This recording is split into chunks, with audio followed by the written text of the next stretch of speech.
Hello, boys and girls, and welcome back to Art Class with Mr. Mazer. This week, we are going to be painting the background of our beautiful leaf artworks.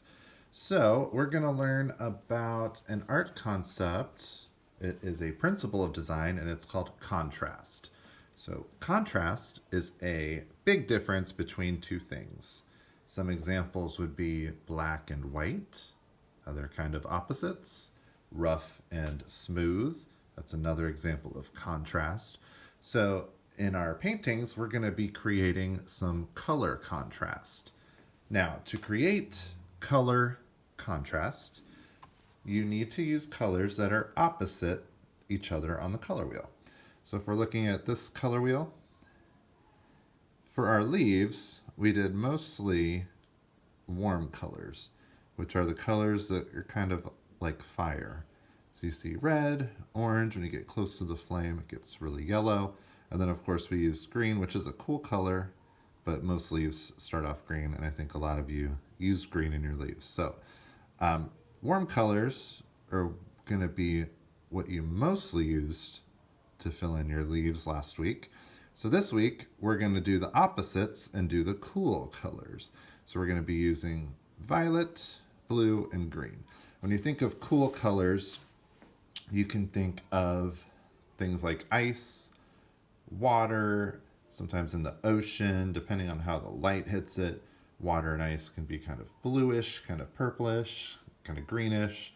These colors have a cool tone to them, so that's why they're called cool colors. Now, by using the opposites, so if you go across the wheel, green to red, orange to blue, and yellow to violet, these create color contrast. So when they're next to each other, they make the colors pop out and seem very bold. So we're going to create some of that.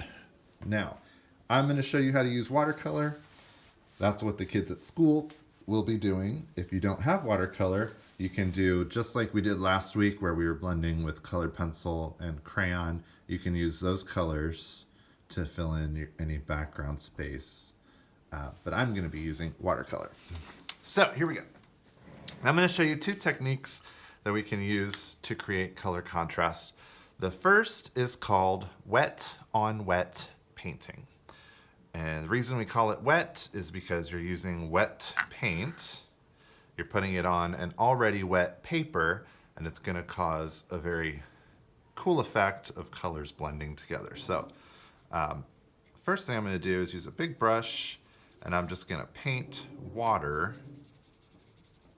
on my paper. Now, if you have a really big one like mine, you're going to have to do small sections because the paper will dry by the time you get everything done. So you're going to do this in small sections. So we start with one color. I'm just going to add some little dots.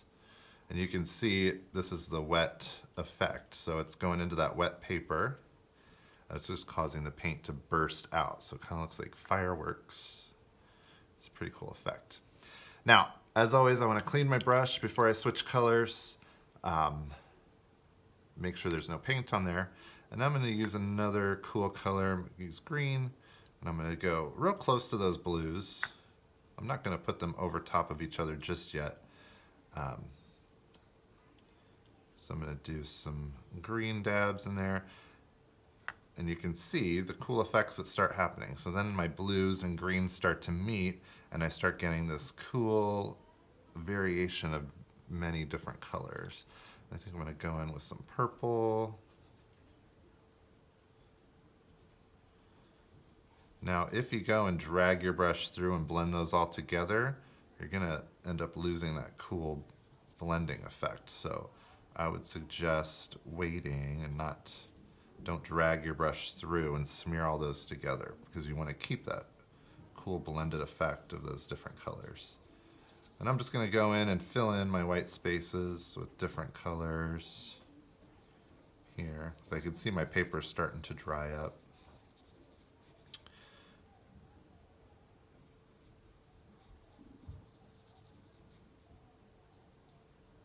And that is all we're going to be doing with our backgrounds today. So, as you can see, purple against yellow, you can create a nice color contrast So maybe in your painting, you might want to strategically place opposite colors next to each other for that contrast. So around, these are opposite.